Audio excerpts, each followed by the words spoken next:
नमस्कार मित्रों, मैं मुख्य अभियंता केंद्रीय जल आयोग लखनऊ से।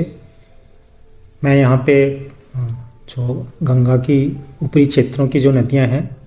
उनके प्रबंधन और संरक्षण के विषय में कार्य करता हूँ भारत सरकार की तरफ से। आज की जो जल संकट की हमारी स्थिति है, मैं उस पर आपसे कुछ निवेदन करना चाहता हूँ, कुछ बातें आपके समक्ष रखना चाहता हूँ। पहले तो ये कि हमारी जो जल की जो सुविधाएं थी, जल का जो हमारा स्रोत है वो अभी 40-50 साल से बड़े ही दबाव में है और उसको हमको प्रॉपर संरक्षित करने की और संरक्षण देने की उसकी ज़रूरत है। नहीं तो आने वाला भविष्य हमारा खतरे में हो सकता है पानी के उपयोग से के संबंध में। इसमें दोनों पे दबाव पड़ा है, जो हमारे सरफेस वाटर के जो स्रोत हैं उस पर भी और जो ग्राउंड वाटर के स्रोत हैं उस पर भी। ग्राउंड वाटर के स्रोतों पे कुछ राज्यों में तो इतना ज़्यादा उसका दोहन स्टार्ट हो गया है कि वो ऑलरेडी जो ओवर एक्सप्लॉयटेशन का जोन है उसमें चले गए हैं और फर्दर उसमें से पानी निकालना मुश्किल हो रहा है अभी से। और दूसरा जो हमारे सरफेस वाटर है उस पर इतना ज़्यादा पोल्यूशन हो चुका है कि उसको भी हम डायरेक्ट यूज़ कर पाने की स्थिति में नहीं है। तो इन दोनों समस्याओं से निपटने के लिए हमारे पास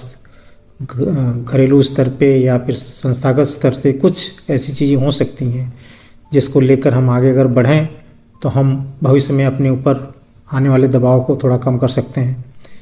इसमें पहला तो यही है कि हम जो हमारा भूजल है उसको संरक्षित करके रखें, उसको एक ऐसे तिजोरी की तरह बचा के रखें जो हमारे क्राइसिस के समय में आगे भी काम आ सके और उसका और एक्सप्लॉयटेशन करने से बचें। और जो पानी हमको वर्षा के रूप में मिल रहा है, हर साल मिलता है, हर साल हमको प्राप्त होता है अपने सारे सरफेस एरिया पे, उसको यूज करें और संरक्षित कर लें ताकि हमारे जो ग्राउंड वाटर पे कम से कम दबाव रहे। जो हम पानी यूज कर रहे हैं उसको रिसाइकिल करने की कोशिश करें और जो खाली ड्रिंकिंग वाटर जो हमारा ऐसा है जिसमें हमको स्पेशल कैटेगरी का पानी, बहुत ही अच्छा पानी चाहिए होता है, बाकी जो हमारे यूज़ किया पानी है जैसे एग्रीकल्चर है या बागवानी है या फिर आपको कार धुलाई करना है या फिर रोड की धुलाई करनी है, घर की धुलाई करनी है, उसमें हम थोड़ा सा नीचे ग्रेड के पानी को भी यूज कर सकते हैं। उसके लिए फिर हम जो हमारा पानी है जो निकल रहा है, सेकेंडरी पानी हम कह सकते हैं, उसको थोड़ा स्ट्रेन करके, थोड़ा सा ट्रीटमेंट करके हम उसको यूज करें तो हम काफ़ी पानी को बचा पाएंगे। और ज़्यादातर जैसे घरों में हमारे डोमेस्टिक यूज के लिए समर्सिबल लगे हुए हैं, तो अगर आप देखेंगे कि हमारी जनरेशन में ही कुछ दिन बाद वो समर्सिबल काम करने लायक नहीं रह पाते और हमको फिर और गहरे पानी की आवश्यकता होती है। तो ये हमारा ही पानी है, हमारे आसपास का ही पानी है, नीचे जमा है। उसको जितना हम संरक्षित करेंगे वो उतना हमारे जनरेशन में और हमारे आगे वाली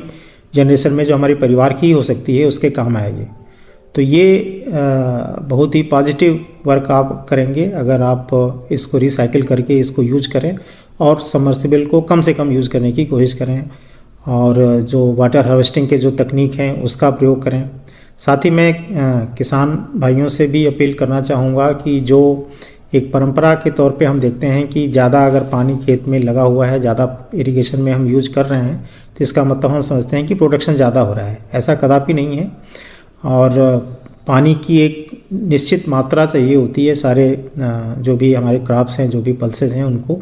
और उससे ज़्यादा वो उसको नुकसान ही करता है। तो इस चीज़ को भी समझें और खाली आवश्यक पानी ही हम सिंचाई के लिए प्रयोग करें और बाकी पानी के लिए हम ज़मीन के जो ग्राउंड वाटर है उसका दोहन ना करें, या फिर हमको कैनाल से पानी मिल रहा है तो उसका दोहन ना करके हम आगे के किसानों के लिए या जो डाउन में जो नीचे के किसान हैं उनके लिए छोड़ने की बात करें। और जो पोल्यूशन की बात है कि हमको जो हमारे आसपास जो रिवर, स्ट्रीम्स और पॉन्ड्स हैं उनको हमको पोल्यूशन से बचाना है, उनको साफ़ सुथरा रखना है। उनको जैसे हम पहले एक पवित्र जगह मानते थे वैसे ही मान के अगर रखेंगे तभी हम उसको साफ़ सुथरा रख पाएंगे और अपने लिए पानी पीने के लिए भी और बाकी चीज़ों के लिए यूज कर पाएंगे ताकि वो फर्दर आगे आने वाली बरसातों में फिर से भरे और फिर से हमारी यूज के लिए तैयार रहे। धन्यवाद।